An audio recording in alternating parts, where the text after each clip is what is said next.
Betapa indahnya perjamuan kudus, betapa indahnya saat kami menyambutmu. Betapa indahnya perjamuan kudus, betapa indahnya saat kami menyambutmu. Betapa indahnya kehadiranmu yang bertatap kuatkan iman kami. Tuhan bersamamu dan bersama rohmu. Inilah Injil suci menurut Santo Markus. Dimuliakanlah Tuhan.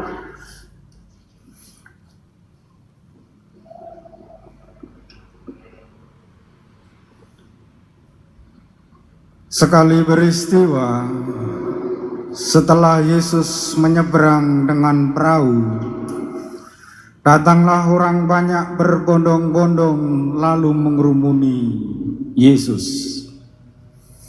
Sementara Yesus berada di tepi danau, datanglah seorang kepala rumah ibadat yang bernama Zairus. Ketika melihat Yesus, sujudlah Yairus di depan kakinya. Dengan sangat ia memohon kepadanya, "Anak perempuanku sedang sakit, hampir mati.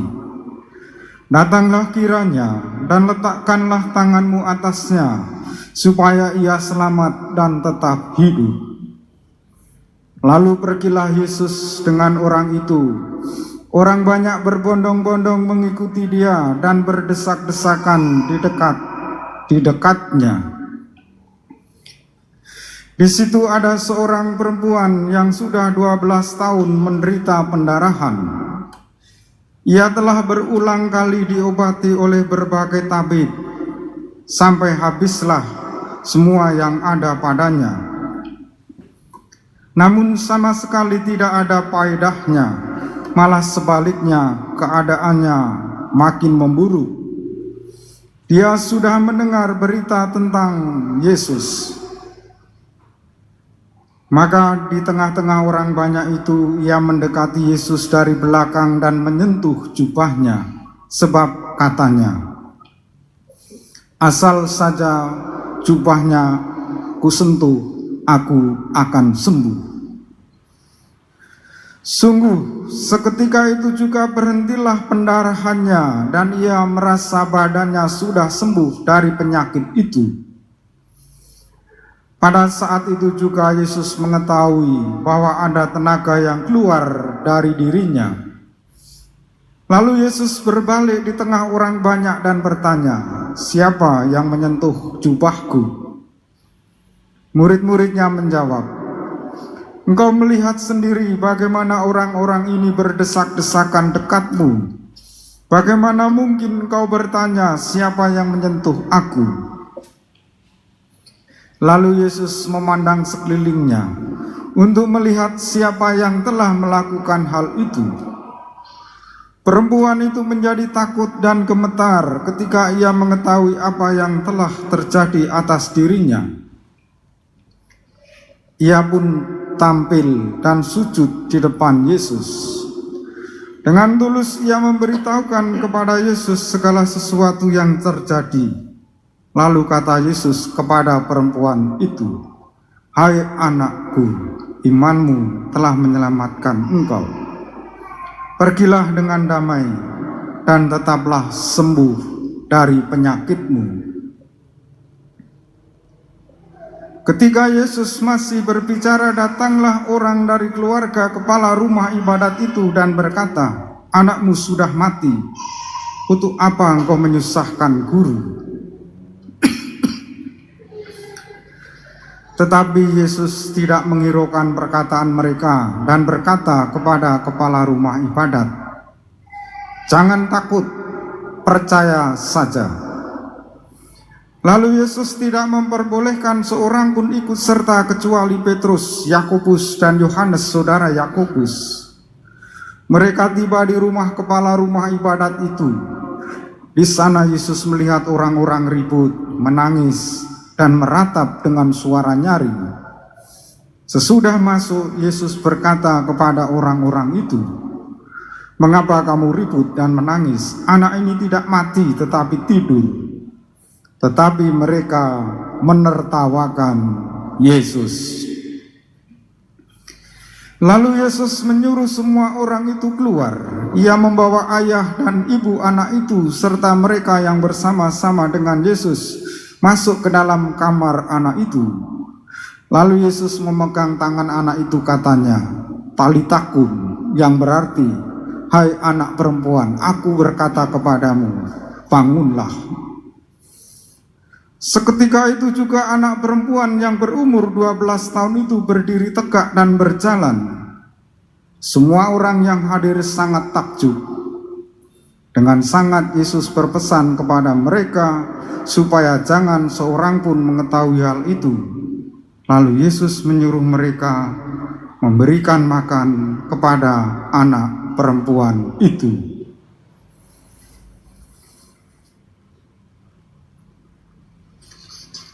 Berbahagialah yang mendengarkan sabda Tuhan dan tekun melaksanakannya. Sabdamu adalah jalan, kebenaran dan hidup kami.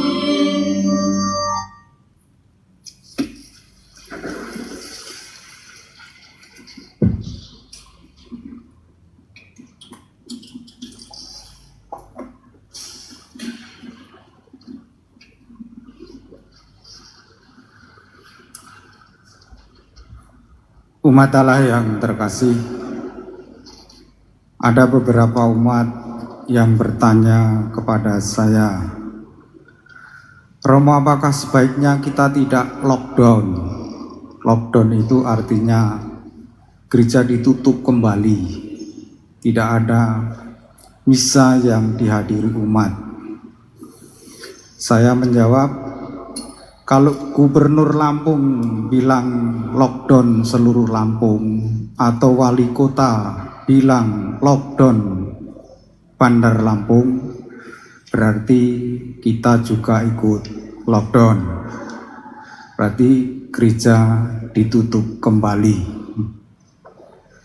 Secara nasional, Presiden Jokowi sampai 2 minggu ke depan memperlakukan PPKM, pemberlakuan pembatasan kegiatan masyarakat berskala mikro. Artinya kalau kita ibarat naik kapal dari Bakauni ke Merak, ada tulisan, Anda memasuki kawasan terbatas, hati-hati. Umat Allah yang terkasih, penderitaan, wabah, bencana, pakebluk, tulah, itu ada sejak Adam dan Hawa jatuh ke dalam dosa. Ketika manusia jatuh ke dalam dosa, di situ penderitaan dimulai. Tetapi dalam sejarah, penderitaan selalu menang, kematian selalu menang atas kehidupan. Saya sendiri ketika hampir 2 tahun yang lalu awal pandemi, saya membuat spiritualitas hidup yang saya hayati. Kalau sampai kena, berarti hanya 2 kemungkinan. Bencana ini mengantar kita kepada kesehatan kembali, dan kalau sampai mati, mengantar kita kepada kemuliaan hidup bersama Allah. Tetapi menasihati orang yang sudah terlanjur kalut, terlanjur panik, itu tidak mudah seperti orang yang putus cinta. Saya menasihati orang yang sudah 10 tahun pacaran, tiba-tiba karena beda agama diputus pacarnya, saya bilang move on saja, saya bilang itu. Dia menjawab gini, Romo enak aja ngomong move on aja, saya ini udah pacaran 10 tahun. Dengan jawaban itu kan dia artinya mau digantung orang, termakan hatinya, tidak berani menempuh jalan baru, cara baru. Kalau nasihati orang yang kayak gitu pasti dibantah. Lalu kita dari bacaan hari ini bisa belajar dari Yairus yang anak perempuannya hampir mati, bahkan mungkin sudah mati. Anak perempuannya sedang sakit, permohonannya agar selamat dan tetap hidup. Pun dengan perempuan yang sudah 12 tahun sakit pendarahan, berbagai obat dan tabib sudah didatangi sampai habis semuanya. Perempuan tadi terkucil. Ia menerima nasib buruk, putus asa. Tak ada tabib yang bisa menyembuhkannya. Tetapi dia punya iman yang mendalam. Asal ku sentuh saja jubahnya, aku sembuh. Dan seketika itu perempuan itu sembuh. Perempuan ini awalnya najis, tidak boleh berkumpul dengan orang. Barang-barang yang ia pakai tidak boleh digunakan oleh orang lagi karena najis. Tetapi ketika berjumpa dengan Yesus, pergilah dengan damai dan tetaplah sembuh dari penyakitmu. Perempuan tadi sembuh setelah 12 tahun menderita pendarahan yang sangat hebat, yang menurut kitab Imamat bab 15 ayat 25-30 dianggap najis, harus ditahdirkan.